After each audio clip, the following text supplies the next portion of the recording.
அம்மா உணவகங்களுக்கு மூடுவிழா நடத்த முயற்சி. தற்போது முதலை கண்ணீர் வடிக்கும் முதலமைச்சருக்கு EPS கண்டனம் தெரிவித்திருக்கிறார். விவரங்களோடு இணைகிறார் நம்முடைய செய்தியாளர் ராஜகுமரன். வணக்கம். இது பற்றிய விவரங்கள். சென்னை தேனாம்பேட்டையில் இருக்கக்கூடிய அம்மா உணவகத்திற்கு தமிழக முதலமைச்சர் நேற்றைய தினம் திடீரென சென்று ஆய்வு மேற்கொண்டிருந்தார். அது மட்டுமல்லாமல் அந்த ஆய்வின் தொடர்ச்சியாக சென்னையில் இருக்கக்கூடிய அனைத்து அம்மா உணவகங்களுக்கும் கட்டமைப்புகளை மேம்படுத்த புதிய பாத்திரங்களை வாங்குவதற்கும் நிதி ஒதுக்கீடு செய்யப்படுவதாக அரசு தரப்பில் அறிக்கை வெளியாகியிருந்தது.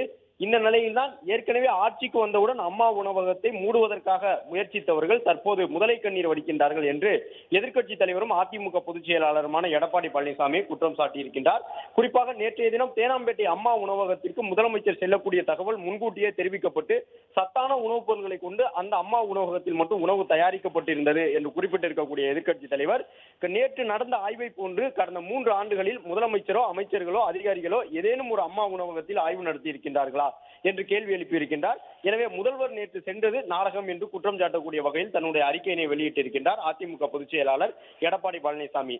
அது மட்டுமல்லாமல் ஏற்கனவே கடந்த ஆட்சியில் 407 அம்மா உணவகங்கள் செயல்பட்டு வந்த நிலையில் அவற்றில் 19 அம்மா உணவகங்கள் தற்போது மூடப்பட்டிருக்கின்றன என்று குறிப்பிட்டிருக்கக்கூடிய அதிமுக பொதுச் செயலாளர் எடப்பாடி பழனிசாமி இனியேனும் உண்மையிலேயே ஏழை எளிய நடுத்தர மக்கள் மற்றும் உழைப்பாளிகளுக்கு சுவையுள்ள உணவு வகைகளை வழங்கவும் மூடியுள்ள அம்மா உணவகங்களை திறந்து மேலும் பல புதிய அம்மா உணவகங்களை புதிதாக திறக்க வேண்டும் என்றும் வலியுறுத்தி இருக்கின்றார். அது மட்டுமல்லாமல் கடந்த ஆட்சியின் போது செயல்பட்டதை போன்று முழுமையான பணி ஆட்களுடன் தரத்துடன் இயங்குவதற்கு அம்மா நிர்வாகங்கள் தொடர்பாக முதலமைச்சர் நடவடிக்கை எடுக்க வேண்டும் எனவும் வலியுறுத்துவதாக அவர் குறிப்பிட்டுள்ளார்.